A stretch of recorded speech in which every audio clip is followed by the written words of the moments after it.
Ok, me presento. Bueno, buen día con cada uno de ustedes. Hoy les presento la aplicación de la ciencia del emprendimiento titulado Micumir. Esto involucra directamente lo que son las algas marinas, la sostenibilidad y también un impacto real. Ok, en primer lugar, este proyecto involucra las algas. ¿Sí? ¿Por qué las algas? Bueno, cuando hablamos de las algas tenemos que considerar que las algas marinas se han consumido desde tiempos remotos, ¿no? Desde tiempos muy antiguos. De entre ellos tenemos lo que son las algas pardas, las cuales pertenecen a un grupo grande que no se conoce aún en la actualidad el número exacto de especies que tiene. Después las algas rojas también, las rodofitas, que es un segundo grupo más grande de algas, de las cuales yo ahorita estoy investigando también. Y después tenemos a las algas verdes o clorofitas, los cuales son una menor presencia de este tipo de algas, ¿no? Y bueno, aproximadamente el 66% de las especies de algas se usan como alimento, lo que es en los países asiáticos. En los países occidentales suele ser muchísimo menor, como yo soy de Perú, suele ser muchísimo menor. Y bueno, las algas son una fuente de nutrientes como proteínas, vitaminas, minerales y fibra dietética. En este punto de la fibra dietética es particularmente la fracción soluble la que nos da, bueno, es un punto importante. Bueno, les mencionaba de la fibra dietética que es soluble. ¿Por qué? Porque en sí no se absorbe en nuestro intestino delgado, sino pasa de frente al intestino grueso, lo cual genera un beneficio para nuestra microbiota intestinal, ¿no? Por la alta concentración. Bien, conociendo en sí nosotros, ¿no? Porque somos un grupo de investigación, las bondades de las algas marinas, teníamos la duda de cómo pasamos este conocimiento a realmente aplicarlo, ¿no? A que realmente tenga un valor. Y fue ahí donde investigamos entre papers, videos, cómo dar valor agregado a estas algas. En sí teníamos un reto. Nuestro reto era cómo conservar las propiedades nutricionales de nuestras algas, reducir un consumo energético, generar un valor agregado desde recursos locales. Es ahí que nos pusimos a investigar de una manera práctica, en este caso de manera independiente. Hicimos un proceso de deshidratación solar con pretratamientos. En sí, la alga que pueden ver en la imagen es una alga roja, se llama Chondracanthus chamizoe, en Perú es conocido como yuyo, se consume en el ceviche. Y bueno, esta alga le hemos podido realizar procesos de pretratamiento, uno con escaldado, otros con antioxidante, otro con una mezcla, ¿no? Del escaldado más el antioxidante. En sí lo que queríamos era reducir el olor y el sabor intenso que tiene esta alga, ya que es algo característico. También conservar sus propiedades funcionales, mejorar el color y textura y sabor con el fin de poder incorporarlo en nuestro producto, ¿no? Toda esta investigación que hemos podido realizar es para que esta alga pueda ser incorporada en nuestro producto. Y bueno, se preguntarán cuál es nuestro producto. En sí, nuestro producto se titula Micumir, es un nombre compuesto en dos vocablos quechua, de Micuna y Cumir, que es verde, y Cumir, que significa comer o alimentarse. Entonces lo asociamos como una alimentación verde, una alimentación sostenible, una alimentación basada en algas para cuidar nuestra salud digestiva. Y bueno, este producto en sí nació por una problemática que nosotros hemos identificado, que es más del 70% de peruanos, de personas, no alcanzan la ingesta diaria recomendada de fibra dietética. Por ende, le ocasiona problemas digestivos frecuentes como el estreñimiento, la inflamación y malestares. Es por ello que con Micumir, que es nuestro producto, elaboramos alimentos funcionales para cuidar la salud digestiva. Ellos están formulados con fibra dietética y probióticos. Nuestro producto, como lo pueden ver en la imagen, es un snack, son nachos, y son nachos de algas. Son muy parecidos a los cuates, como se llaman en Perú, o totopos en otros lugares del mundo. Entonces, son snacks hechos con harina nixtamalizada, tienen la fuente prebiótica de las algas, tienen un colorante que es la cúrcuma, un colorante natural. También están, no son fritos, son horneados, entonces es una opción saludable que nosotros hemos encontrado para poder nutrir nuestra microbiota intestinal. Bueno, nosotros también en base a lo que hemos podido elaborar este proyecto y después elaborarse un producto, hemos podido testear nuestro producto en algunas ferias donde hemos dado a probar nuestro producto, nos han dado su retroalimentación en base al sabor, al olor, el color, ¿no? A veces el sabor del alga para algunas personas era muy fuerte, entonces prefería que se baje, o el color, ¿no? En un inicio era verde, ahora es más amarillo, ¿no? Por el colorante también natural que es la cúrcuma.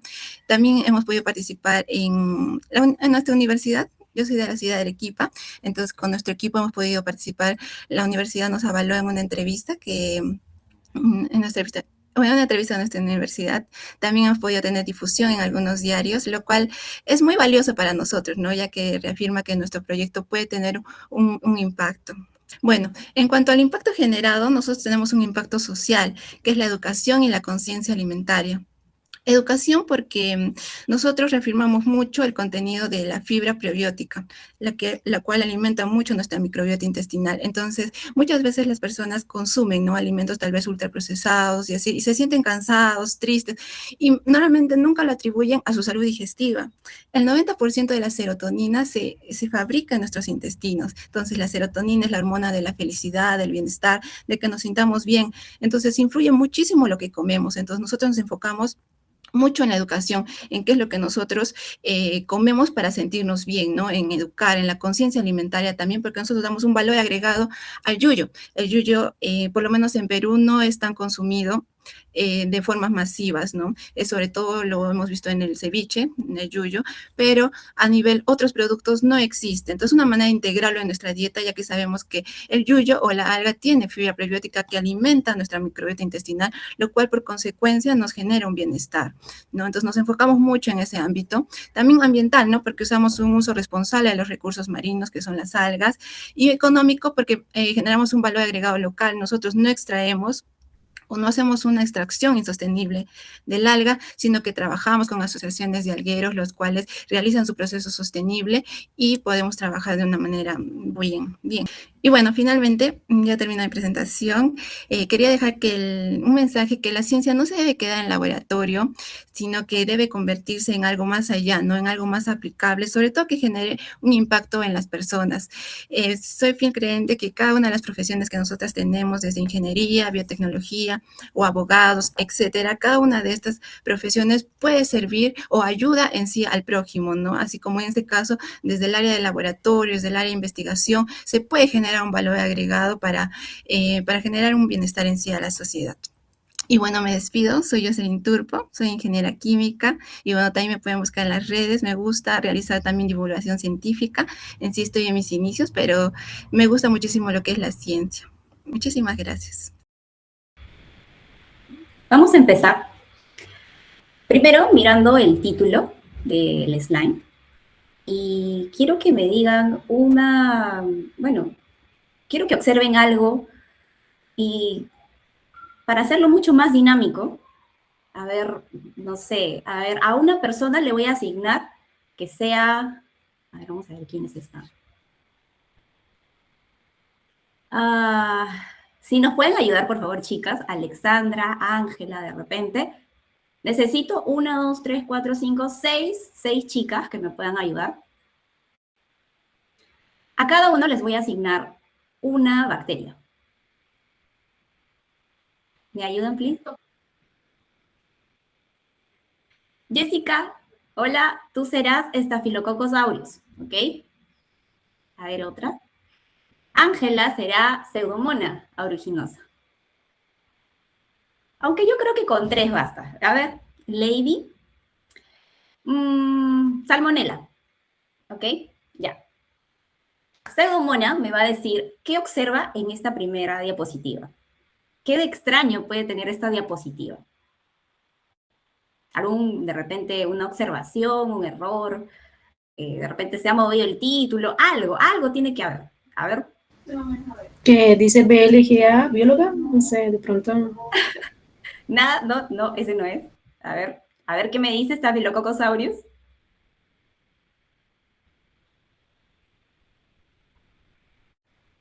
O salmonella. Ay, no sé. Quizá. No lo sé. Quizá Ya, los bueno. colores. No sé. Ok. Bueno, chicas. Está en letra chiquita y justo está en la parte esquina, la parte izquierda, superior izquierda.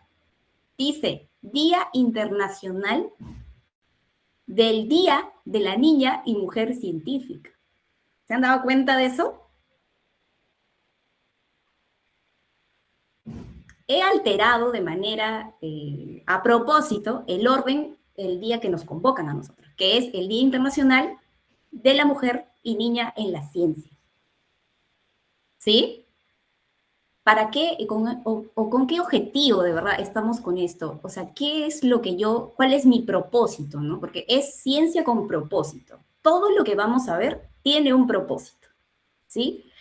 Pero en este caso, el orden no altera el producto, porque esa niña que tuvo esa curiosidad de pequeña, de preguntar lo que no sabía o el porqué de cada cosa, es la mujer científica de ahora, que trabaja en laboratorios de microbiología, que trabaja, que es química, física y que se dedica a la investigación.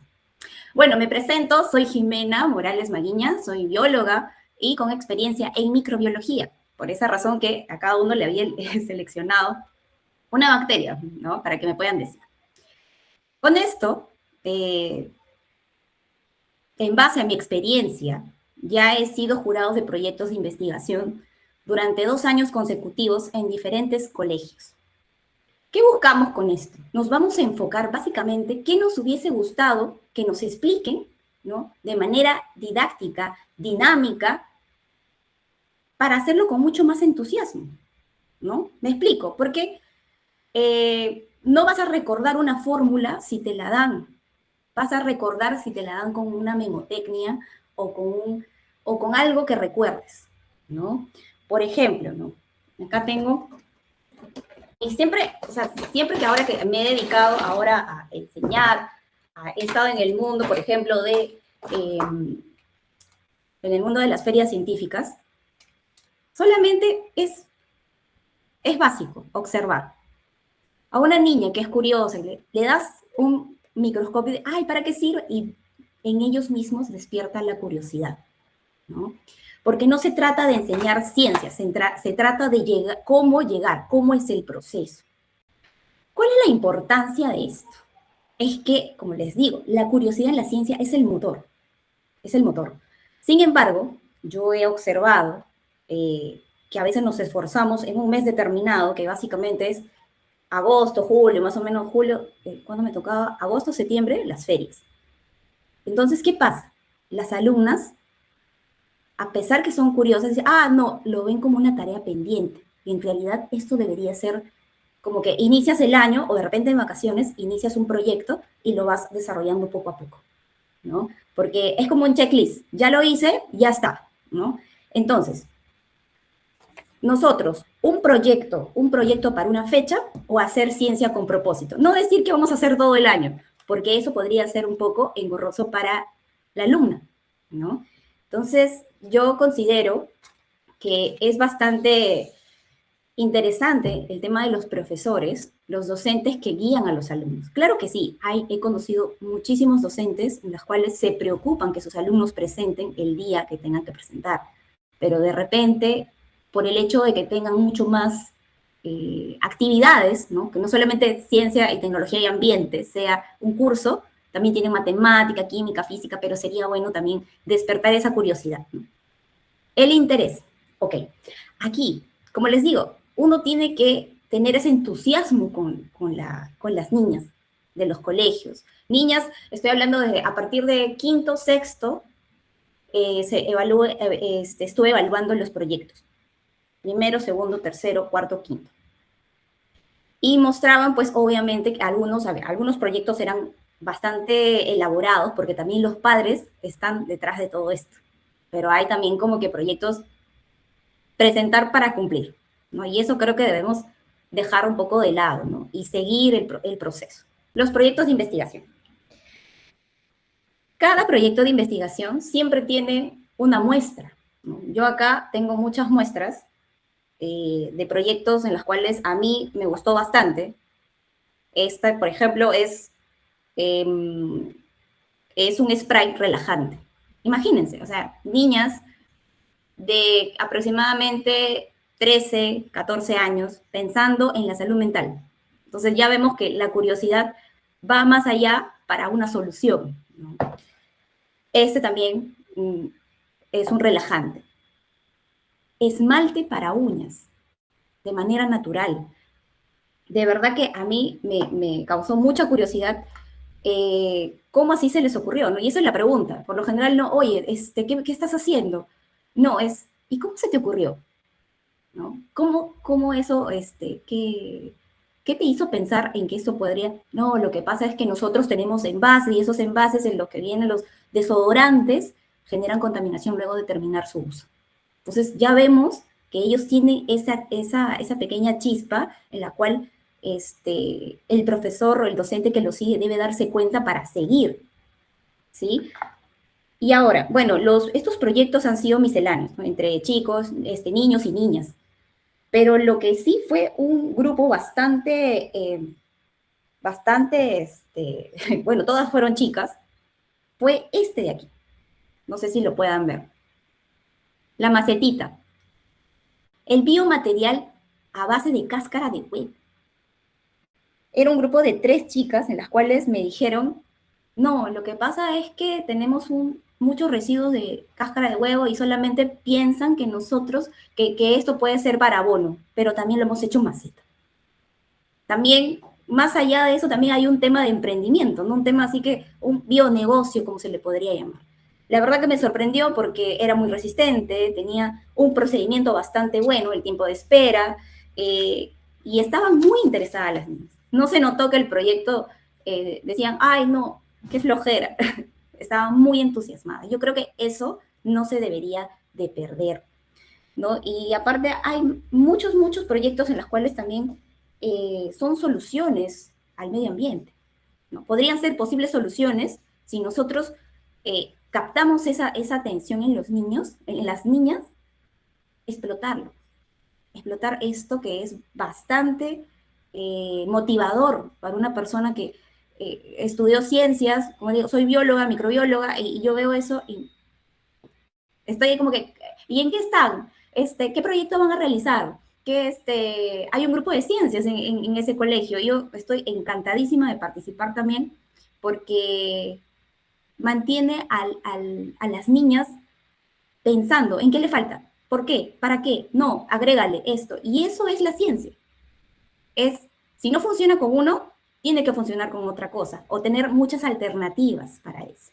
Muchas gracias por este espacio. Nuestro espacio, el día central fue el 11, pero creo que no solamente debería ser una fecha, ¿no? Debería ser cada vez que alguien publique un artículo, cada vez que a alguien se le ocurra algo, explotarlo y no dejemos que por el temor, de repente por ese error que nadie se dio cuenta, ¿no? Dejemos de hacer algo, ¿no? Porque los errores son parte de un proyecto o un ensayo que se tiene que hacer. Bueno, yo con eso me despido y yo creo que acá estamos no solamente para hacer ciencia, sino también para transmitirla, porque de una manera, con mucha emoción, con mucho dinamismo, yo creo que podemos llegar a muchas más niñas para que sean así como nosotras. Bueno, hola a todos, yo soy Lisandra, soy nanobiocientífica y bueno, soy mexicana. Hoy les voy a hablar sobre pequeños peces, grandes respuestas y pues es el pez cebra como modelo científico. Pues aquí puse varias imágenes de científicas que creo que muchos de ustedes ya conocen y también incluí algunas de científicas mexicanas. Dentro de ellas pues está Julieta Fierro, que yo creo que es un estandarte en divulgación.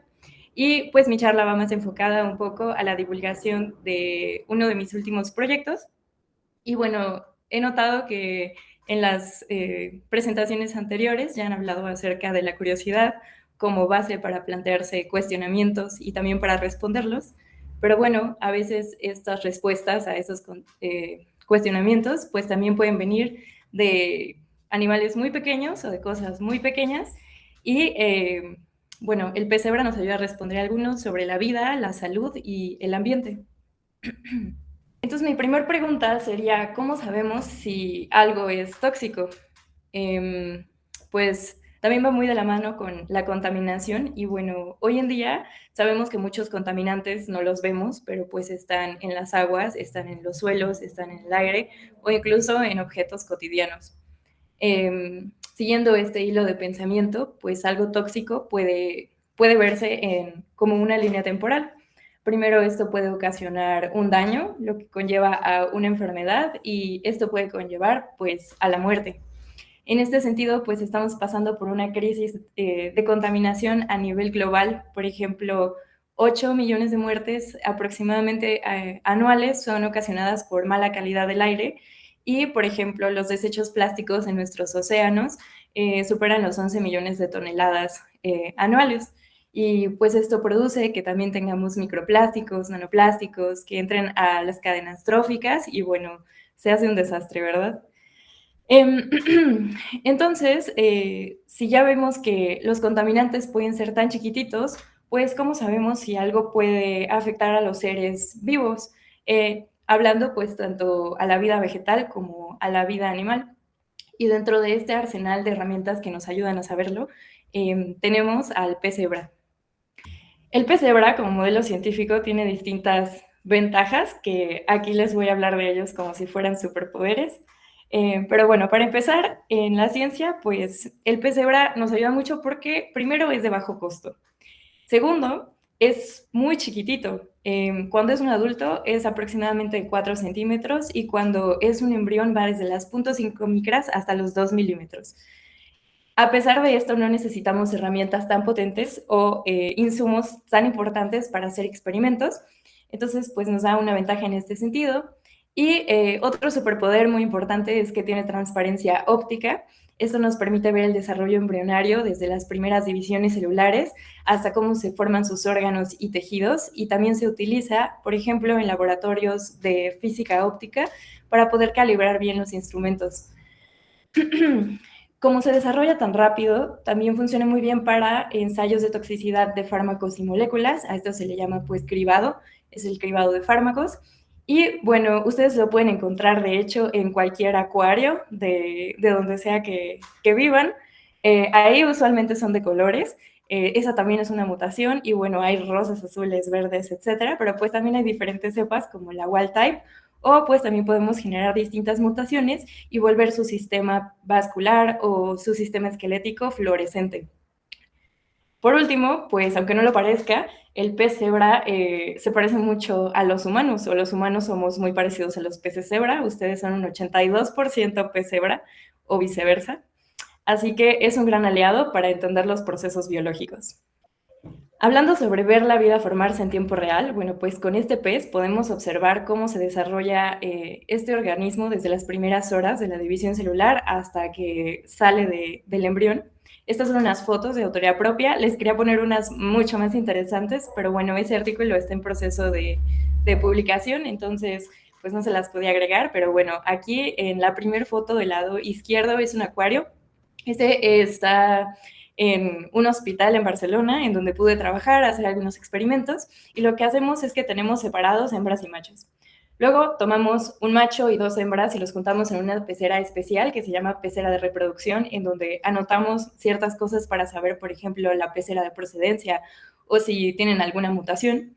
Y luego colectamos los huevos. Cuando los colectamos parecen bolitas chiquititas de gel. No sé si los hayan escuchado o hayan jugado con estas bolitas. A veces les dicen Orbits. Y pues aquí podemos ver al principio que parecen unas bolitas pues huecas, un poco amarillentas o muy, muy transparentes. Y se va formando muy rápido. Si pueden ver ya después de las 24 horas ya tenemos prácticamente un pez formado casi en su totalidad. Y ellos eclosionan del huevo entre el tercer y cuarto día y se siguen alimentando del vítalo, que es esta bolita gordita que pueden observar justo debajo de su cabeza, y abren la boca hasta el quinto día. En la parte de abajo, pues es un esquema del desarrollo embrionario, algo así se ven las etapas y podemos rastrearlo. Recordando las imágenes de la diapositiva anterior, los veían muy, muy bonitos o muy bien formaditos, pero bueno, aquí podemos observar cómo el ambiente también deja huella. Los efectos que pueden tener tanto algunos fármacos como los contaminantes que vemos y que no vemos, o incluso el agua de las presas cuando se es desechado algún químico, y pues tiene efectos tanto en el desarrollo de los embriones como en la formación de sus órganos o de sus sistemas, así como malformaciones y tener incluso apoptosis o muerte. En el lado izquierdo pues podemos ver algunas imágenes de estas cuestiones. Las imágenes que ven donde hay nubes oscuras en los embriones, esto es apoptosis, el embrión pues no se formó, no vamos a tener un pez de ahí. Hay larvas que ya salieron del huevo, pero que tienen escoliosis, en la cola, estos son malformaciones, o incluso hay algunas que en el vitelo, que es el huevito un poco amarillo de donde toman sus nutrientes, tienen algunos edemas y esto va a repercutir cuando se vaya a formar el corazón. Esta parte se puede relacionar con la ecotoxicología, que este modelo es ampliamente utilizado en esta parte, y pues básicamente es para predecir y prevenir los efectos de la contaminación en nuestro medio ambiente. Se usa mucho para metales pesados, para compuestos orgánicos e incluso se utiliza con las nanopartículas. Y bueno, este es mi principal tema. Yo en este proyecto me dediqué a la nanotoxicología, es decir, pues bueno, las nanopartículas, nano es una escala, 1 × 10⁻⁹, son partículas diminutas en donde podemos jugar con las propiedades de estos materiales. En mi caso, yo hago moléculas que benefician a la regeneración de tejidos, como los tejidos óseos o la angiogénesis, y también son útiles para bioimagen. ¿Cómo se hacen estas moléculas o nanopartículas? Bueno, pues básicamente nosotros tomamos átomos, lo combinamos en cierta proporción que nos puede servir para nuestra aplicación y después vemos cómo estas interactúan directamente con células, con tejidos o incluso con organismos vivos y vemos sus efectos tanto positivos como negativos. Aquí yo utilicé una molécula que es muy, muy semejante a su tejido óseo natural y le puse además átomos extra de tierras raras que nos permiten rastrearlos en tiempo real. Entonces yo puedo hacer estas moléculas afines a ciertas células y poder monitorear cómo se va regenerando. Aquí el PCebra, por ejemplo, nos ayuda muchísimo con este experimento que se llama pues como crecimiento o corte de la aleta, en donde el pez de por sí ya tiene el potencial de regenerarlo, entonces con nuestras moléculas esparcidas directamente en el agua, podemos ver cómo esto beneficia la regeneración y los patrones de la nueva cola que forma. Realmente creo que, bueno, llegamos al final de la charla, realmente creo que el futuro de la ciencia es multidisciplinario. Yo pertenezco al laboratorio de cáncer y hueso y también al de materiales luminiscentes, en donde aprovechamos pues esta multidisciplinariedad para crear soluciones tanto en innovación biomédica como para el ambiente. Y pues bueno, también la ciencia debe ser ética, en este caso sobre todo cuando trabajamos con organismos vivos, y diversa, puesto que necesita la participación activa de todos nosotras, incluso y tal vez un poco más de las mujeres debido a nuestras excelentes cualidades, para transformar el mundo y para responder a las cuestiones actuales y a la problemática global. Abajo les dejo los logos de las instituciones a las que pertenezco, de mi laboratorio y mi correo por si tienen alguna duda. Muchas gracias por su atención. ¿Qué tal? Buenas tardes con todos. Yo soy Kerwin Solís y bueno, en este caso voy a presentar lo que viene a ser mi proyecto de tesis de pregrado. El título es Estructura genética y morfológica del Synallax histotórax en aparente aislamiento en el Valle de Chao. Este es un trabajo que se está realizando en cooperación con la Universidad de Oulu y, bueno, también con Corvidi. Primero un poco de contexto sobre este ave. Es un ave bastante pequeño, pesa entre 10 y 14 gramos, pertenece justamente al orden más diverso de la familia de las aves, mejor dicho de las aves, a la Passeriformes, y está clasificada como Least Concern según el IUCN.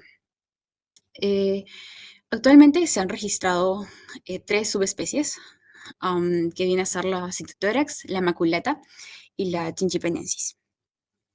Un poco sobre el hábitat y en general la interacción de este ave con el ecosistema, que es un ecosistema de bosque seco.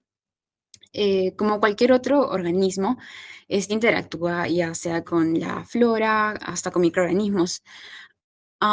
Pero vamos a resaltar 2 árboles nativos, en este caso el algarrobo y el guarango. Se ha detectado que el ave justamente utiliza las ramas que cuentan con unas espinas bastante grandes para realizar los nidos. Como se mencionó anteriormente, es una ave bastante pequeña, entonces los nidos, primero de que son complejos porque cuentan con hasta 2 cámaras para evitar justamente los predadores, y 2, que al contar con estas espinas, de alguna manera también le brindan protección. Ahí en la imagen se puede ver justamente 3 nidos que parecen como, digamos, un enredo de ramas. Y se puede ver también con un poco más de claridad uno de los nidos. Y ahora hablando con la parte de la distribución, que es uno de los enfoques principales de este proyecto, al sinalaxis, bueno, o al canastero, que también ese es el nombre común y el nombre se debe a la forma del nido. El canastero se encuentra distribuido en la parte de Ecuador y de Perú, con gran presencia sobre todo cerca al límite entre ambos países. Pero como la flechita roja señala, hay una población que está al sur de Perú, más abajo de Trujillo. Esa es una imagen que se ha rescatado de eBird, y ahí, bueno, se muestran los avistamientos. Entonces, esa población de abajo, que está ligeramente aislada del resto, es la población de interés. La población se ubica justamente en el Valle del Chao. ¿Y dónde está el Chao? Bueno, queda en Perú, en La Libertad, específicamente en Virú. Entonces, un poco de contexto sobre lo que ocurre en Chao, como en muchos otros valles. Primero, el Perú somos, aparte de ser un país con gran cantidad de minerales, una industria minera muy fuerte, también en los últimos años, sobre todo, la parte de, la parte agroindustrial se ha estado desarrollando mucho, y eso también se debe a políticas del Estado y la implementación de diferentes proyectos, como es el proyecto de Chavimochic, que el objetivo de ese proyecto fue brindar justamente el acceso de agua a todos estos valles. Entonces, ahí presento unas cifras. En el 2024 hubo más de 23% en crecimiento de la agricultura y también, bueno, 17% de aumento de exportación de frutas. Y yendo un poco más a la libertad como tal, en el 2025, solamente en el periodo de enero a junio, se obtuvo más de 2.000 millones de soles de la industria agropecuaria. Esto quiere decir que la gente de la zona principalmente se dedica a las actividades de agricultura, ya sea con su propia chacra o dentro de grandes industrias. Entonces, ello ha llevado gran desarrollo de las comunidades de la zona, pero también implica ciertas cosas porque no es un desarrollo sostenible. Entonces, los agricultores, como no ven gran importancia en los árboles nativos que mencionamos anteriormente, por ejemplo, el garrobo, el guarango, los utilizan, o sea, los talan para obtener madera, tener diferentes subproductos, pero no los vuelven a sembrar. Entonces, utilizan las tierras netamente para la cosecha de... En el Chao principalmente es espárrago, es palta, maracuyá, algunos ajís también, y realizan también prácticas de monocultivo. Entonces, estas son las dos problemáticas que encontramos en la zona y que son relevantes al estudio porque, uno, mencionamos que hay una población aislada ahí que aún no ha sido estudiada y está en proceso de ser descrita. Entonces hay una posibilidad de que pueda ser una nueva especie o una subespecie, pero actualmente hay una gran presión por parte del uso que le están dando al suelo, o bueno, el cambio de uso que se podría denominar. Ahí podemos ver una gran plantación de espárrago y también en la foto para la izquierda, lo que está al fondo, si no me equivoco, sí son árboles nativos, pero está rodeado de basura, porque también son zonas que están abandonadas. Pero era para ver un poquito las diferencias de justamente de esta especie, o los que se encuentran, la población, mejor dicho, que se encuentra en el Chao.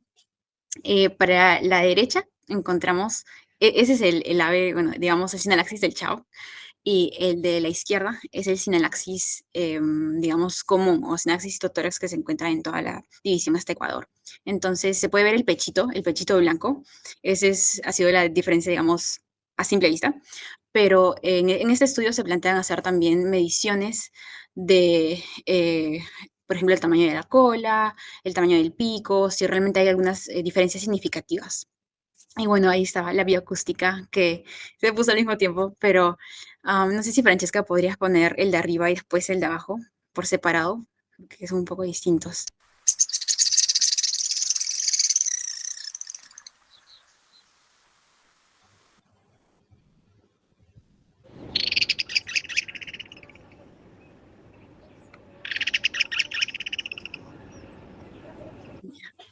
Sí, entonces no sé si tal vez ustedes lograron identificar, pero algo curioso es que cuando salimos a campo, porque hemos hecho una salida preliminar, am, las aves del Chao no respondían al canto común, o sea, el canto de que está abajo, que dice Sinalaxis totórax, ahí sí no respondían, pero al de ellos mismos, que es el de Sinalaxis totórax nov, sí, sí respondían, porque son aves muy sociables. Entonces, de por sí eso ya nos da alguna indicación que hay algún tipo de diferencia definitivamente entre esta población y el resto.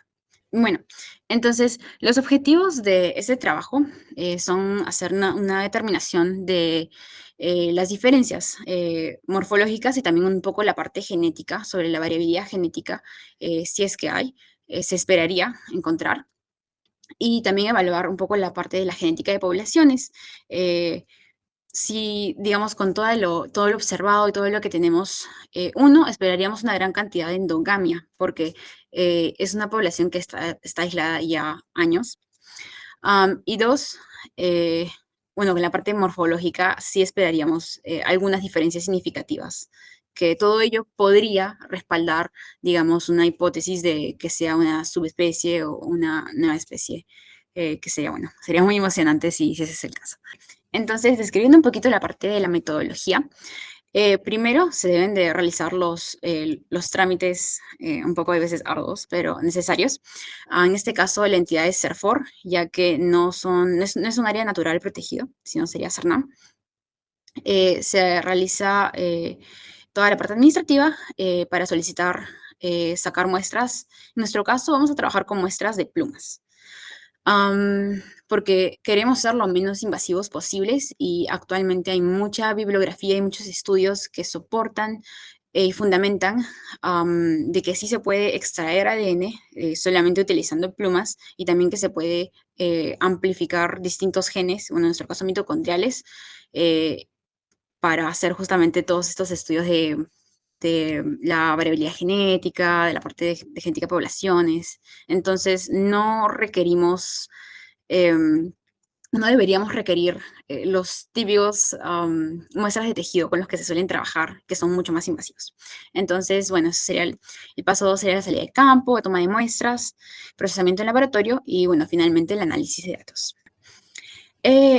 Para el muestreo en campo, primero se utilizará Google Maps, bastante sencillo, y vamos a identificar zonas que, como justamente se ven en la imagen, que parezcan, o sea, sean distintas a chacra, básicamente, sean distintas a chacra porque probablemente sean o algarrobo o guarán.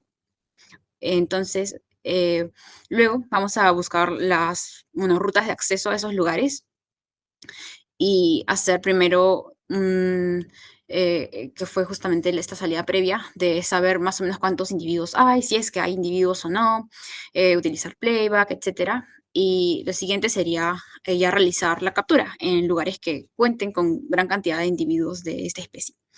Y para la captura se utilizarían redes de niebla. Y las redes de niebla en la imagen se ven a las justas y esa también es la idea, porque la idea de las redes de niebla es que sean, digamos, como redes de pescar, pero más finitas, o sea, bien finitas para que el ave no logre verlas y que se emocione por escuchar el canto, o digamos, su propio canto, y simplemente vaya a esa dirección. Entonces, cuando va en esa dirección, se queda atascado en la red y nosotros estamos ahí viendo, o sea, digamos, a una distancia, pero igual no es que dejemos la red desatendida y nos acercamos para desenredar al ave. Y bueno, de ahí las herramientas para el muestreo, como la balanza, tijeritas, etc. Ya. Y de por sí, el trabajo en laboratorio, no voy a ahondar mucho en todo lo que vienen a ser las diferentes técnicas que se van a utilizar, pero en resumen es que con las plumas que se van a extraer, que para esto son plumas del pecho del ave, porque como vieron, es un ave que tiene una colita bastante grande. Y la colita, o sea, bueno, probablemente también la usa para equilibrio, entonces no queremos hacerle daño, queremos ser lo menos invasivos posibles, entonces no vamos a agarrar plumas de la cola, sino que plumas del pecho. Y estas plumas son bien chiquitas, entonces por eso vamos a agarrar varias. Luego se va a realizar bueno, la extracción de ADN como tal, con kit, y la amplificación por PCR. Ahí hay una breve explicación sobre bueno, este método que viene, nosotros queremos, estamos compuestos por ADN, el ave también está compuesto por ADN, y queremos solamente ciertos fragmentos. Entonces, digamos es un fragmento A. Vamos a diseñar primers, que son secuencias que van a permitir justamente obtener este fragmento. Porque si extraemos el ADN, estamos extrayendo el ADN de todo. Entonces, nosotros solamente nos interesa este fragmento A y esta metodología de PCR nos permite obtener una gran cantidad de A y para luego, bueno, poder procesarlo. En este caso vamos a secuenciarlo. Vamos a secuenciar A. El método de secuenciamiento, bueno, en nuestro caso va a ser por medio de nanopore, pero eso no es muy relevante. Pero el secuenciamiento lo que va a hacer es que nos va a traducir el ADN a lo que, digamos, comúnmente conocemos como las pares de bases, ¿no? O sea, nos va a dar el A, T, G, si es una adenina, guanina, timina, nos va a decir todo eso de este gen A que nos interesa. Y luego vamos a hacer toda la parte de bioinformática de procesamiento de datos, de alinear las secuencias, de compararlas a bases de datos que actualmente existen y bueno, mucho más, pero todo ello entra en la parte de procesamiento de datos. Y justamente ahí también analizaríamos los datos obtenidos de la parte de la morfología, que son las medidas, y ahí se podría tener esta clasificación de si es diferencia significativa o no.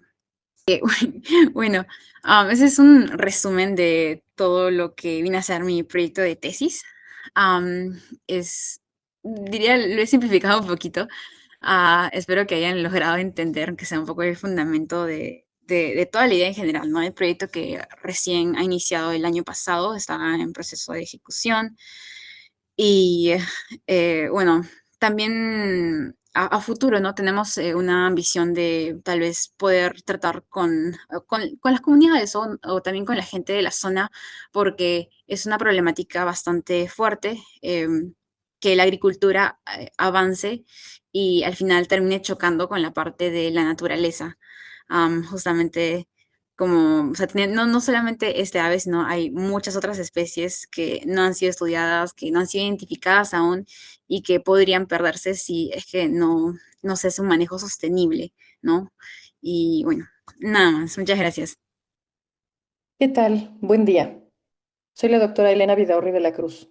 Soy pediatra, dermatóloga pediatra, cirujana dermatóloga y dermatoncóloga. Muchas gracias al comité organizador por la invitación que me ha hecho para participar en esta feria virtual Mujeres y Niñas Haciendo Ciencia. Les voy a platicar qué hago todos los días. Les decía que soy dermatóloga pediatra y cirujana dermatóloga y dermatoncóloga, pero también soy profesora para la Facultad de Medicina, soy investigadora en ciencias médicas y además hago divulgación científica. Y todo empezó porque yo quería ser médica y después decidí mi camino mientras hacía medicina y poco a poco me he dedicado a áreas cada vez de más interés para mí. Este ha sido un camino muy interesante y que se ha tomado un paso a la vez. Trabajo en el Hospital General de México, Dr. Eduardo Lisiaga, como dermatóloga pediatra y formo parte de todo un equipo que consta de médicos, dermatólogos pediatras, como mi compañera, la doctora Excel Ramírez, estudiantes de medicina, pasantes de medicina, enfermeras y estudiantes de enfermería, otros médicos especialistas, como radiólogos, como cirujanos plásticos, como el resto de los especialistas en pediatría y personal administrativo que nos ayuda a que nuestras tareas se hagan más fácilmente. ¿Qué hace una dermatóloga pediatra? Bueno, nos dedicamos a diagnosticar, prevenir y tratar las enfermedades de la piel, el pelo, las uñas y algunas de las mucosas. ¿Para qué? Nuestra piel es el órgano más grande que hay y es el órgano que está en contacto con el exterior. Entonces se puede lastimar fácilmente, pero además puede ser un espejo de lo que nos pasa en el interior y por lo tanto las señales que da en la piel nos avisan que hay un problema que resolver. Entonces debemos diagnosticar. También debemos prevenir a partir de estos signos que hay en la piel una serie de enfermedades que pueden ocurrir a lo largo de la vida para que todos vivamos con la mejor calidad de manera que aunque tengamos enfermedades que pueden tener diferentes riesgos, podamos hacer nuestra vida sin interrupciones o con el menor número de interrupciones.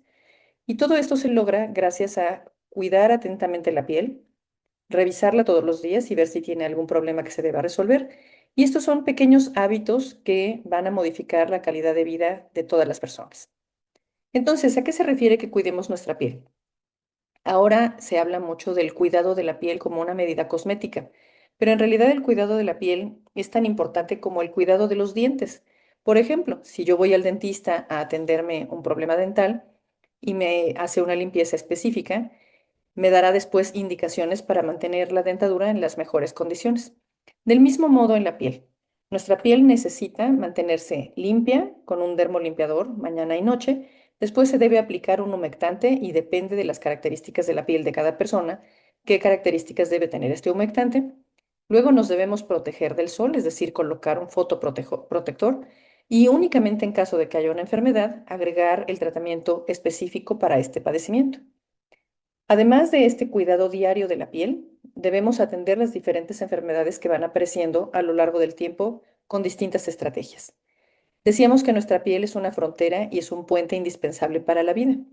Y se puede enfermar de muchos asuntos, por ejemplo, de padecimientos inflamatorios como dermatitis atópica, que ocurre entre 3 de cada 10 y 1 de cada 10 personas, y las identificamos tanto con la revisión de la piel como con síntomas como comezón o manchas o lesiones como abultamientos que aparecen en la piel. Depende de qué enfermedad estemos hablando, qué pautas se deberán tomar para manejar mejor cada uno de estos problemas. Por ejemplo, estamos ahora en un problema epidemiológico respecto del sarampión. El sarampión es una enfermedad infecciosa que se nota mediante lesiones en la piel y mediante algunos síntomas en otros órganos. Entonces, la participación del dermatólogo o la dermatóloga pediatra es muy importante para el diagnóstico de sarampión. ¿Cuántas enfermedades de la piel hay? Esa es una de las preguntas que nos hacemos los investigadores en dermatología y en dermatología pediátrica. Actualmente habemos más de 8.200 millones de personas en el mundo y la cantidad de enfermedades en la piel que hay a lo largo de un año son más de 4.600 millones. Es decir, más o menos una de cada dos personas tiene en todo momento una enfermedad de la piel. Y es que es nuestro órgano más grande, entonces podemos tener al mismo tiempo un raspón, una picadura o una enfermedad específica como acné o como dermatitis atópica en toda la extensión de nuestra piel. Entonces, los dermatólogos nos dedicamos no solo a atender, sino a investigar y a enseñar sobre las enfermedades de la piel. Recientemente, en la Asamblea Mundial de Salud, se decidió que las enfermedades cutáneas son suficientemente importantes como para comprometer a los estados parte de la Organización Mundial de la Salud a atenderlas. Las dermatosis son la cuarta carga de enfermedad no fatal a nivel mundial. Afecta a todas las edades. Y es muy importante reconocer que hay un acceso desigual a la atención médica. Es decir, en los países con más recursos económicos podríamos tener más acceso a atención dermatológica respecto de los países con menos recursos. Además, las enfermedades de la piel, sobre todo las infecciosas, son más comunes en la población desplazada, tanto en quienes se desplazan por razones de seguridad como de violencia política o por el cambio climático. En general, las enfermedades de la piel ocasionan cerca de 43 millones de años de vida ajustados por discapacidad desde el 2019. ¿Cuáles son estas enfermedades y por qué no son importantes? La dermatitis atópica decíamos que ocurre en 1 de cada 3 a 1 de cada 10 personas. El acné ocurre en casi todos los adolescentes a partir de los 12 o los 14 años, pero incluso hay personas que tienen 50 o 60 años y siguen teniendo acné. La psoriasis se presenta en 1 a 2% de toda la población mundial, igual que el vitiligo. Y todos estos que son padecimientos inflamatorios, no solamente nos han permitido, mediante su estudio, descubrir algunos mecanismos inmunológicos finos para modificarlos y que se pueden traspolar a emplearse en otras enfermedades, sino que también afectan importantemente la calidad de vida. Y uno diría, pero bueno, las personas que tienen dermatitis atópica o acné o vitiligo, no es que esté saliéndoles sangre todo el día. ¿Por qué son tan importantes estas enfermedades? Pues lo son porque están en áreas visibles que afectan la manera en la que nosotros nos vemos y la manera en la que otros nos ven. Se sabe que las personas que tienen acné, psoriasis o vitiligo tienen más dificultades para encontrar empleo que quienes no tienen estas enfermedades. Entonces, la atención de estos problemas, la investigación de qué pasa y cómo podemos mejorar los mecanismos que ocurren en cada una de estas enfermedades, nos permitirá acercar soluciones a las personas que tienen un padecimiento en la piel. Y en estas enfermedades crónicas ocurre un concepto que se llama deterioro acumulado a lo largo del curso de la vida, en donde al nacer una persona tiene una predisposición genética para cierto grupo de enfermedades. Pero si no se atiende esa predisposición genética y no se otorgan las características del ambiente suficientes para que la persona viva la vida lo mejor que se pueda, entonces se van acumulando diferentes cargas. Por ejemplo, cuando la piel pica, la persona no duerme. Si no duerme, aunque vaya a la escuela, no pone atención. Si no pone atención, estará menos capacitada en la tarea para la cual acudió a la escuela. Y si está menos capacitada, es más difícil que consiga empleo. Es decir, se van sumando una serie de problemas a partir de un problema, en este caso en la piel, pero ocurre lo mismo con cualquier otra enfermedad crónica. Por lo tanto, es muy importante que las detectemos y las atendamos a tiempo y de manera completa. ¿Cómo tendríamos que hacer esto? Bueno, esta declaración de que las enfermedades de la piel son suficientemente importantes para la Organización Mundial de la Salud obliga a los estados parte a que se garantice el acceso y la atención de calidad de manera accesible para cubrir a todos los habitantes de ese país en relación con, en este caso, las enfermedades de la piel. También significa que los estados parte tienen que capacitar al personal de salud para el diagnóstico de estas enfermedades de la piel. Y no solamente somos los dermatólogos pediatras, todo el personal de salud, las enfermeras, los médicos e incluso otro tipo de personal que no es estrictamente de salud, por ejemplo, quienes cortan el pelo, los peluqueros, o quienes hacen atención estética de las uñas, o los dentistas, o cualquier otra persona que se acerque y mire de cerca la piel puede ayudar a diagnosticar oportunamente problemas tan importantes como el cáncer de la piel. Entonces, capacitar a los trabajadores de la salud en el diagnóstico de estas enfermedades es muy importante. Además, habrá que tener estrategias para llevar estos conocimientos incluso al personal que no es médico en las comunidades que están más alejadas. Entonces, pues les he mostrado lo que hacemos los dermatólogos pediatras. En mi caso, atiendo todos los días pacientes con estas enfermedades de la piel. Además, enseño a otros doctores a aprender cómo se diagnostican y tratan estas enfermedades y genero investigación tanto para averiguar qué tanto impactan estas enfermedades en la calidad de vida, cómo podemos manejar esta o esta o esta enfermedad, qué otras estrategias podemos tomar para diagnosticar con más precisión algunas enfermedades genéticas de la piel y, por lo tanto, cómo podemos mejorar la calidad de vida de todas las personas. Yo les agradezco mucho su atención, estoy a sus órdenes si tienen alguna pregunta y les dejo mis datos de contacto. Para todas las niñas y las mujeres que desean hacer ciencia, bienvenidas. Este es un campo donde todas nosotras importamos y todas nosotras podemos aportar soluciones para que todos vivamos mejor.